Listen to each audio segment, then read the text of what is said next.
We purchased an ugly old house and transformed it into a Palm Springs inspired home. But that was always just part of the journey.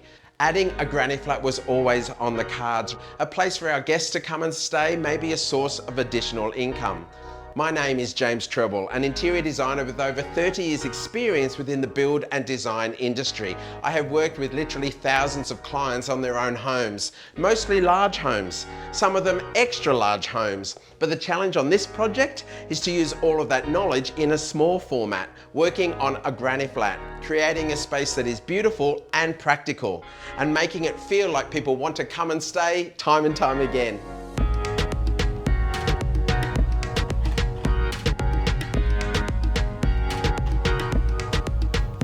So this journey started with us buying an old house here on the central coast of New South Wales. Many people thought we should have knocked it down and started again, but was I right? Well, the ugly duckling is no longer. It's now a beautiful white swan. And anyone who watched the transformation agrees with me now that it was a success. If you missed it, be sure to watch our online series, James Bought a House. But we always knew that the renovation of the main house was just the beginning of this project. This modest property always had greater potential. The property is located at Umina Beach, a place that I've been coming to since I was a child. It's a humble coastal town, 1 hour drive north of Sydney. The block is only a few minutes walk to the beach and the shops, but it's also located on a quiet residential street. Just perfect. Whilst the house was solid for renovation, the major feature of this particular block was that it extends between two streets known as a dual street frontage. They are also tarred and sealed roads, so it had instant value. Another benefit was that the existing house sat forward on the block, resulting in a large backyard, big enough to build a granny flat. Now, I didn't want to just add a shack to sleep extra guests. Instead, the vision was for a self-contained, fully independent 2-bedroom house that could allow friends or paying guests to stay with as many comforts and practical solutions as I could fit in. Of course, I wanted beautiful finishes inside and out, quality appliances, durable finishes, beautiful decor. I wanted to create a space that you want to spend time in. Most importantly, I wanted to create a space that people want to come back to time and time again. But this area is beautifully located with a great connection to the Australian outdoors. Wild birds are everywhere.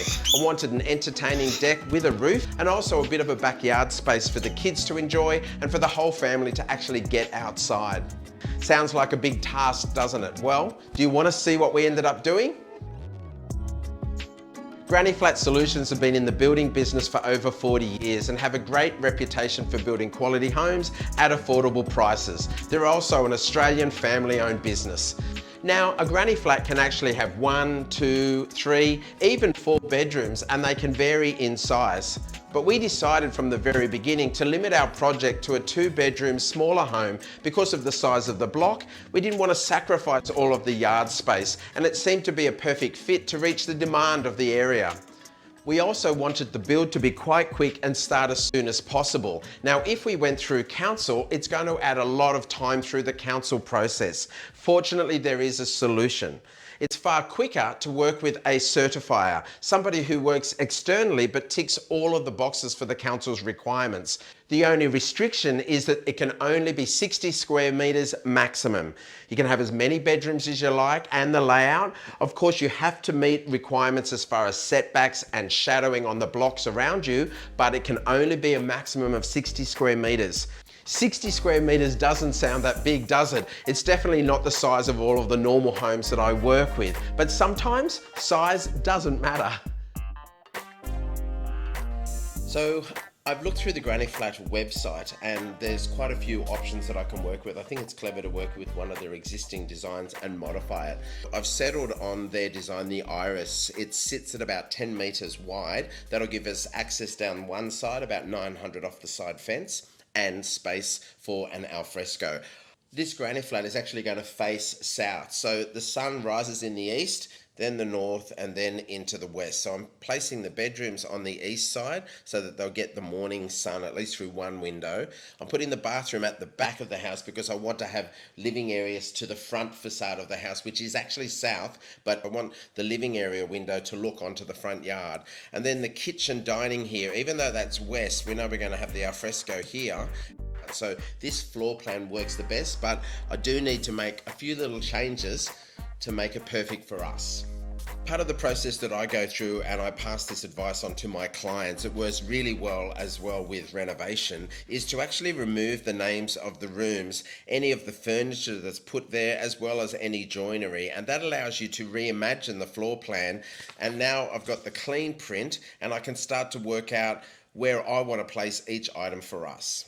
So the first thing that I want to do is actually make the bedrooms a little bit smaller because they're larger than I need them to be, and I want the living area to be larger. So I'm going to pull these walls in slightly to reduce the bedroom to about 3.5 meters. By moving the wall into the bedrooms, it's going to make the bedrooms smaller, but still a practical size to use. I want to make the living area larger. The laundry, well, it's actually accessible from the bathroom in this design. I don't want that. I'm going to put a wall here and instead create the laundry as a more of an openable room from the living area. And that way, I think it makes it more practical separating those spaces. In the original design, the kitchen is down one wall with the kitchen window to the side and the sliding glass door to the back of the home. But I'm going to place the kitchen here. I'm going to put it in an L shape this way. It allows me to put sliding glass doors to open onto the side elevation of the house, which is where we're putting the alfresco. Because I'm looking at the kitchen now when I walk in through the door, I've got to be aware that it looks nice and I want to get light from the north. So I'm going to put the kitchen sink here and have a splashback window. Don't know if I want something tall here. I feel like the fridge should be here. Maybe I'll put a tower here for a pantry, and that means that the cooktop's going to be here. So that's a nice practical space for lots of storage, lots of bench space, and it means that I've got an area for a dining table here, and I can easily access to go outside onto the new alfresco, this space here. This will have to be the TV wall, so I'll put a piece of furniture here. For the bedrooms, to create a little bit of sound proofing, I'm going to keep the wardrobes here, the robe here and a robe here.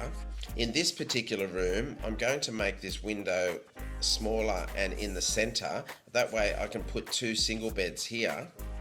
I am aware that this property is facing south, so I'm contemplating adding 2 sky tubes. I'm thinking a sky tube there, maybe there. So I'm pretty happy with this. I'm going to pass this on to the team now at Granny Flat Solutions. They will work from this and confirm dimensions and then give me a newly imagined set of plans that will be the James version of the Granny Flat.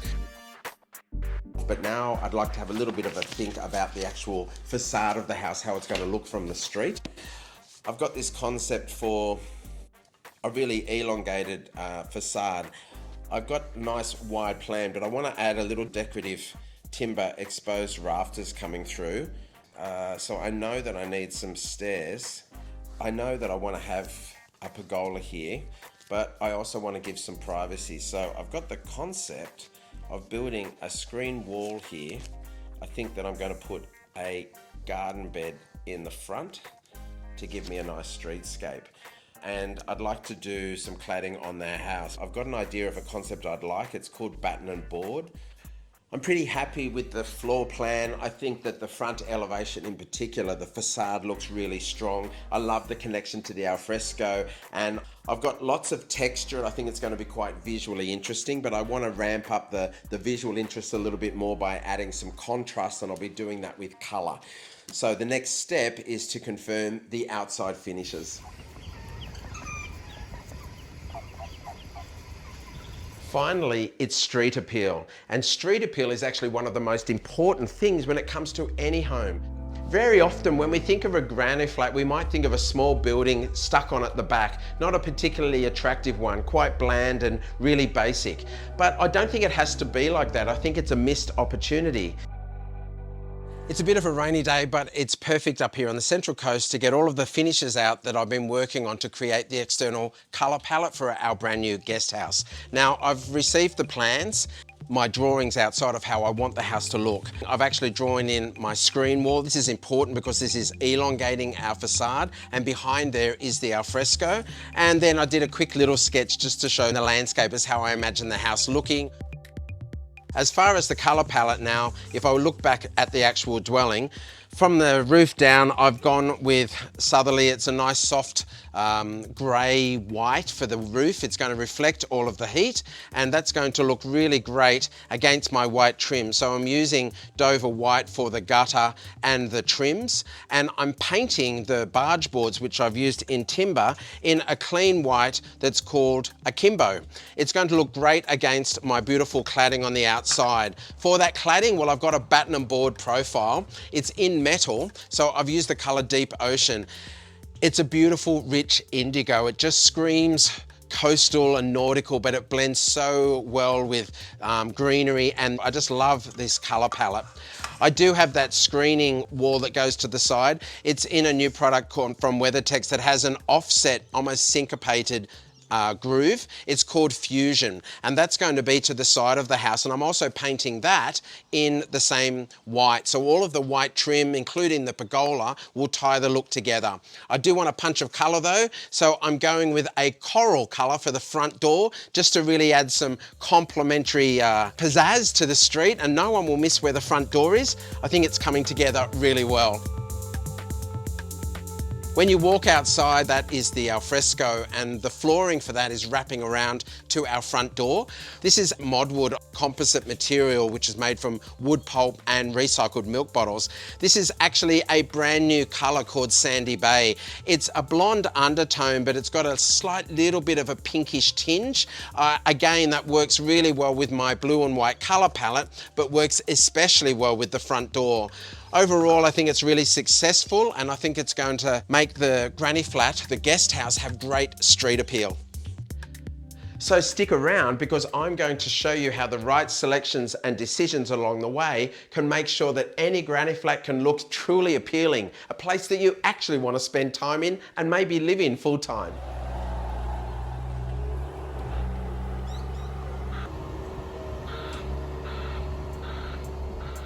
As with any new project, there's lots of decisions to make along the way, and our selections appointment at Granny Flat Solutions was with Jessica, and it went very smoothly. She worked through everything that is standard, as well as showing us many other options and changes we could make along the way.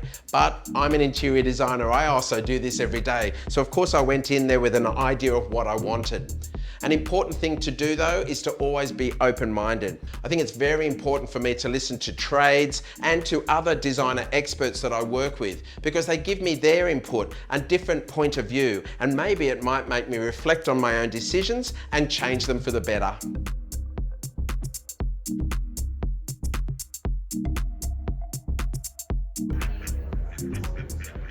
There are key stages in the design, then the building process, and one of these was the arrival of our site supervisor from Granny Flat Solutions. We were excited, in fact so were the local ducks, because they all arrived to make sure they could see what was actually happening here on site. There was a time when these wild local ducks could cross the block freely from one street to the next. We were aware of this, so as part of the renovation of the main house, we actually created gaps under the new fencing, allowing them to continue to do that. They even turn up and want a little snack from us from time to time, sometimes multiple times a day. Now, it's common for the backyard to also be located with many houses around it. It's going to be landlocked, and it's located at the back of the block to be able to have separation from the main house. In our case, we've got a dual street frontage. By keeping our houses closer together, we ended up with a beautiful front yard on both sides, and still great entertaining areas and connection to the great outdoors from either side of our homes.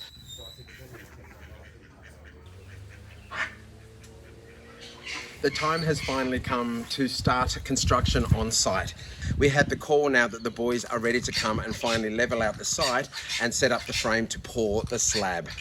Sandra and I are now going to just remove some of the trees overhanging from the jacaranda, because I'm worried the trucks are going to come through and bang into them, and we want to protect that tree as much as we can. It's an exciting stage now to be able to capitalise on the benefits of the back of this block. This was always a journey from day one. We purchased this block because it's a dual street frontage. So I've got a tarred road on the back of the block and a tarred road on the front. Interestingly, as part of the design process, the rules for building granny flats means we could build right up against that fence, but we don't want to do that. We're really empathetic with a streetscape. I want it to fit nicely into the block. So we're actually pushing the granny flat close to the rear fence of this block, about 1.5 meters off, and it will still have a beautiful connection with the street and a bit of a front yard, saving that tree and creating a beautiful facade and look onto the street. It's exciting. Time to get those branches moving and then they can let the construction begin. When the temporary construction fencing arrives, it's a sign that things are starting to come to life on site. It's important because being a building site, it has to be safe and secure. When the excavator came in, it was the point of no return. The streetscape was going to change and construction has begun. With a reasonable drop across the footprint of the new granny flat, the excavator is necessary to create a base that is flat by digging at one end and piling it up on the other in preparation for the formwork and our concrete slab. Our slab will require what's known as a drop edge beam where the concrete runs along the top and down the side. It's a common issue with anyone having a slightly sloping site, and of course it's going to be added to our budget.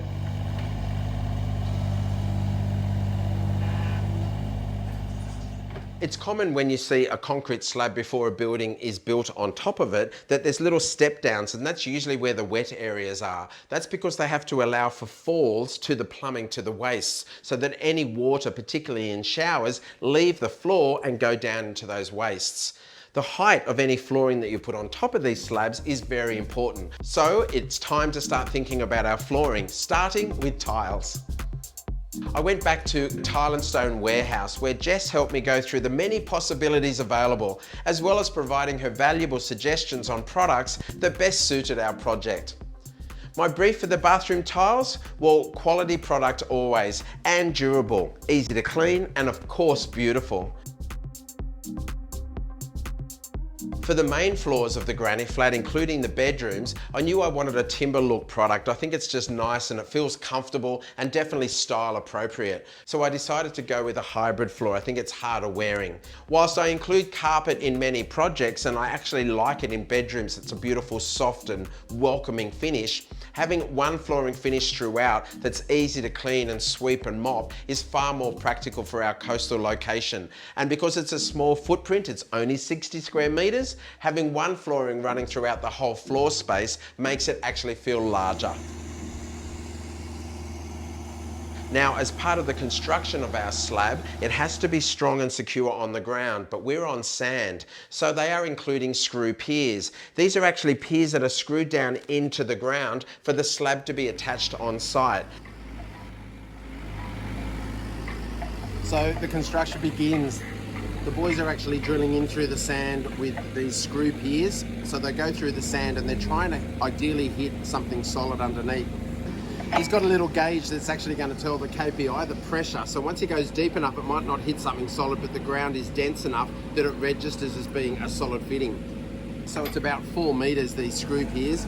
He's going to lay them all out now, and then that is connected to the steel framework for the slab.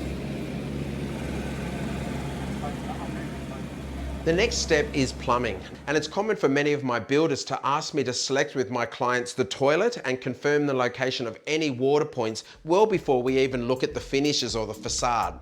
Getting water into the house is not as tricky. A plumber could actually walk in here right now and put a pipe up the wall, along the ceiling, and give me a tap right here next to me. But when I turn that tap on, where does the water go?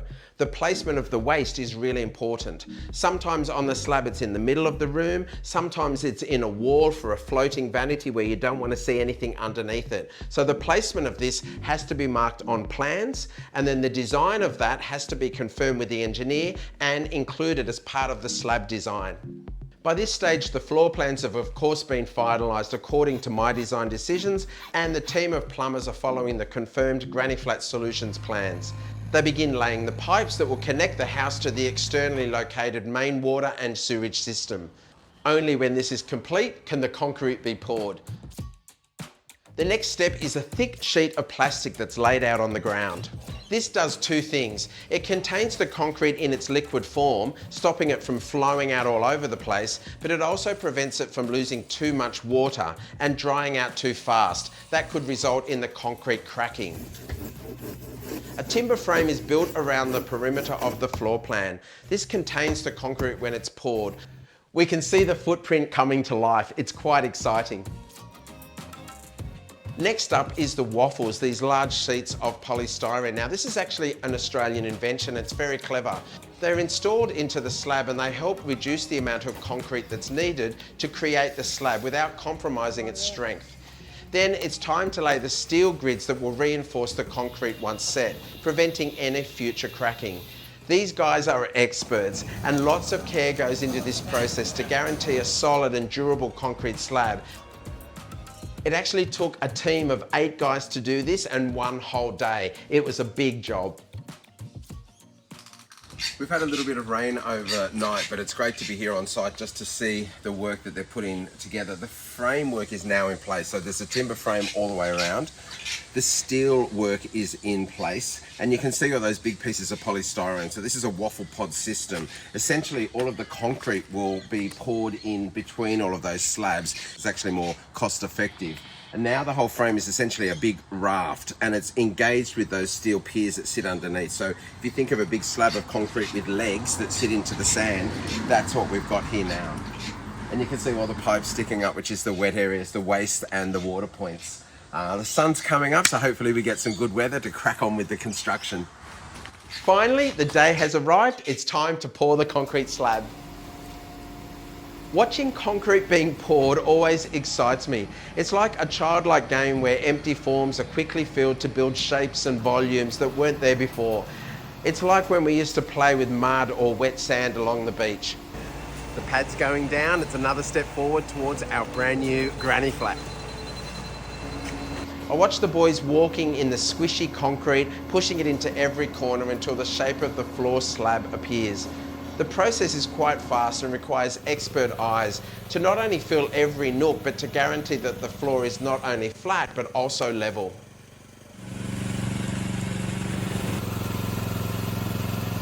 Now, not many tradies like being watched when they're doing their work, but we were like excited kids, and from our vantage point we could look over the fence and see lots of work without actually being in the way. I made it clear to them that we weren't checking on them, we were just utterly excited at the progress.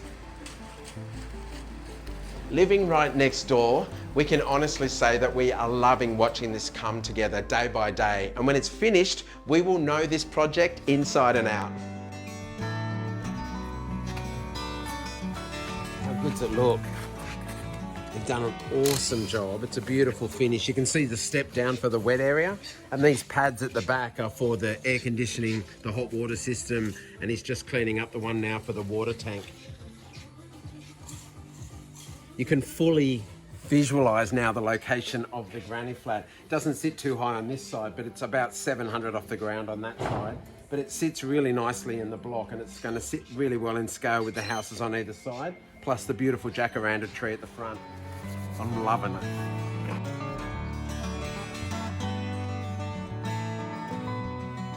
On the next episode of James Bought a Guest House, you'll see the house start to take shape. The walls being built and raised, the windows, the roof, and more. And I'll explain the whole process step by step. I'll also give insights and share the decisions that I make as a professional interior designer and why.